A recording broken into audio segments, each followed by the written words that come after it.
Some states require one spouse to pay alimony or financial support to the other spouse after a divorce, but there have been some recent legislative changes right here in Texas laws. Live at 5's family attorney Sonia Kaufman joins us now with details. Alimony, that's not something you hear of too much in Texas. No, it's not a very favored thing in Texas at all, but this year the Texas legislature expanded the amount and the time that a spouse can get alimony after the divorce. It used to be that you had to be married 10 years, but 36 months was the maximum time that a spouse could collect alimony. Now the legislature has expanded that up to 10 years in the event of a very long marriage of 30 years or more. So there's a sliding scale in between, so it's worth looking at. And also the legislature expanded the amount. It used to be limited to $2,500 a month, and now the legislature has raised it to $5,000. So is everybody going through a divorce, I mean, if they fit that requirement, eligible for alimony or not necessarily? Not necessarily. The spouse has to show that they lack sufficient property to meet their minimum reasonable needs in order to qualify, and they have to show that they've been married at least 10 years.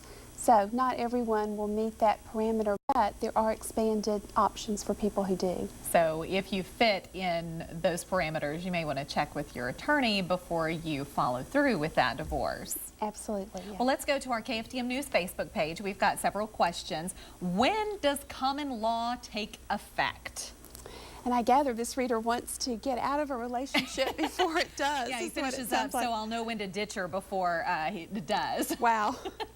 Well, there is no time limit or time requirement as in some states. In Texas, someone can be informally married if they meet 3 criteria. Okay. And that is that they live together as husband and wife in the state of Texas, that they agreed to be married, and that they held out to others that they were married. So if they just live together, a male and a female living together, that's not considered common law marriage? Not enough. They have to have an agreement to be married, and they have to do something in furtherance of that, such as file a joint tax return as though they're married. So it's very easy to get in a common law marriage and very difficult to get out. You have to file a divorce just as if you were married to this person. Yes, yeah. Okay, another question. I left my husband, moved to Texas. My ex is soon to be in a different state. How does that work? How does it work as far as... I don't know if they have children or not. If they have children, I'm assuming that would be an issue because the child as or far children... as visitation, right. You're thinking. Most decrees that were entered in Texas have a rule that if the spouse lives 100 miles away, you go to a different visitation schedule. So presumably the decree would spell that out, and I would check the decree to find that out. Okay, another question. Per my final decree of divorce, my ex-husband was ordered to pay me back spousal support and various bills. He told me he's not going to pay me. Is there anything I can do? How do I go about getting judgments against him? Yes, there is something this viewer can do. She needs to file a petition for enforcement in the court that entered the divorce decree. And in that petition, she would recite the provision of the decree that he's not complied with and ask that he be held in contempt in order to pay that.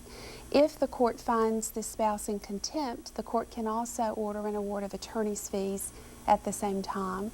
Okay, so get in touch with your attorney. Yes. Well, thanks so much. We appreciate it. We're out of time. But if you have a question about family law, you can let Sonia answer your questions. All you need to do is fax us 892-7305, email us at laf@kfdm.com, or you can post them on our KFDM News Facebook page.